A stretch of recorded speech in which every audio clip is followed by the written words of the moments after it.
प्यारे बच्चों, अस्सलाम वालेकुम वरहमतुल्लाहि वबरकातुहू। मैं हमारे जहाँ यूट्यूब चैनल पर आपका इस्तकबाल है बच्चों। और आज हम पढ़ने जा रहे हैं उर्दू ब्रिज कोर्स के वर्कशीट नंबर 31, शहद कैसे बनता है। तो बच्चों, Urdu bridge course worksheet number 31 पर जो सबक शामिल है उसका उन्वान है शहद कैसे बनता है। तो बच्चों, इस सबक में शहद जो कुदरत से हमको हासिल होता है, नेचर से हमको हासिल होता है, तो किस तरह से वो बनता है उसके प्रोसेस को मुकम्मल तौर पर बयान किया गया है बच्चों। तो आइए आज हम शहद कैसे बनता है उसका मुताला करेंगे। जी, सबक का उन्वान है बच्चों शहद कैसे बनता है। आइए, शहद अल्लाह की दी हुई एक ऐसी नेमत है जिसका जिक्र कुरान मजीद में किया गया है। शहद बच्चे, जवान, बूढ़े, हर उम्र के लोग पसंद करते हैं और शहद का इस्तेमाल सेहत के लिए फ़ायदा मंद है। आज हम जानेंगे शहद कैसे बनाया जाता है। शहद की मक्खियाँ फूलों का रस जमा करती हैं और जब रस जमा हो जाता है तो शहद तैयार करने का अमल शुरू किया जाता है। तो बच्चों सुनिए, शहद जब जमा किया जाता है वो पानी की तरह होता है।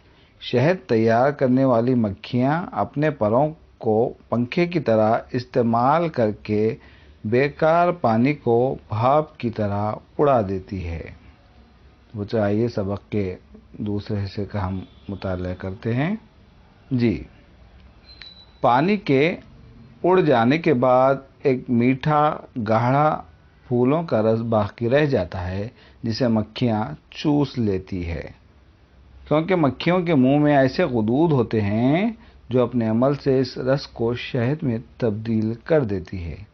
उसके बाद शहद की मक्खियाँ इस रस को शहद के छत्ते के सुराखों में भर देती है ताकि शहद इनमें पूरी तरह महफूज रह सके। एक छोटी सी शहद की मक्खी कितनी मेहनत से एक एक खतरा जमा करके धीरे ढेर सारा मीठा शहद तैयार करती है। अल्लाह ताला ने शहद के बनाने का अमल जो मंसूबा और नज़्म ज़ब्त बनाया है वो एक बेहतरीन अमल है। इंसान को भी अपनी ज़िंदगी में ये नहीं सोचना चाहिए कि किसी भी काम में कितनी मेहनत लगेगी, बल्कि इसे ये सोचना चाहिए कि इसकी अच्छी मेहनत से इसे अच्छा नतीजा हासिल होगा।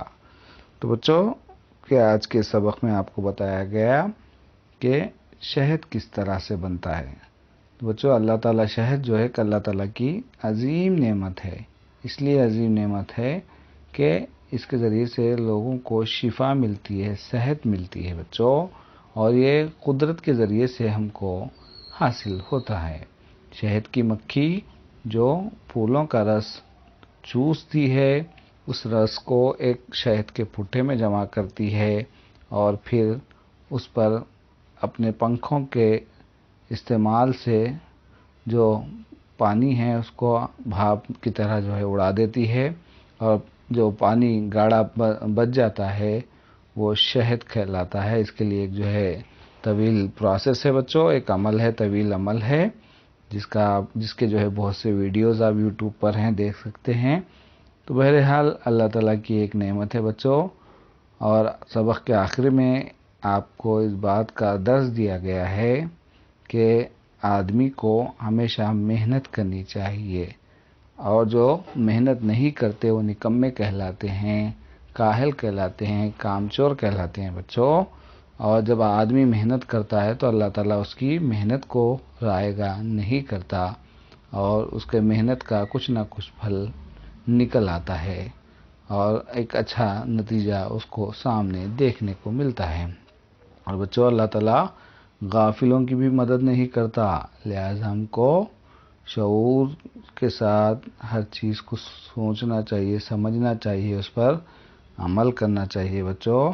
और अभी चूँकि आप स्कूली सतह पर हैं तो आपको चाहिए बच्चों कि खूब मेहनत करें, मुख्तलिफ जो मज़ामीन हैं اس کو جو ہے اچھے سے پڑھنے کی کوشش کریں، لکھنے کی کوشش کریں، اس پر عبور حاصل کرنے کی کوشش کریں تاکہ آپ کا جو مستقبل ہے بچوں وہ بہتر ہو جائے۔ تو آپ کے بہتر مستقبل کے لیے ہم بھی دعا گو ہیں بچوں۔ تو آج ہم نے دیکھا کہ کس طرح سے اللہ تعالیٰ نے شہد کی مکھی کے ذریعے سے جو ہے ایک عظیم نعمت کو ہمیں عطا کیا ہے بچوں۔ تو آئیے اب سبق کے اختتام پر ہم آپ سے چند سوالات پوچھیں گے جن کے جواب بچوں آپ کو دینے ہیں۔ جی سنیے بولیے کے تحت آپ کو ہمارے سوالات کے جوابات دینے ہیں بچوں۔ سوال نمبر 1 ہے، شہد کا ذکر اللہ نے کس کتاب میں کیا ہے؟ سوال نمبر 2، شہد کی مکھیاں شہد بنانے کے لیے رس کہاں سے جمع کرتی ہیں؟ اور سوال نمبر 3 ہے، شہد کی مکھیاں رس کو کہاں محفوظ رکھتی ہے؟ تو بچوں ہمارے سوالات کے جوابات دیجیے، پھر ایک نئے ویڈیو کے ساتھ ہم حاضر ہوں گے۔ شکریہ، خدا حافظ۔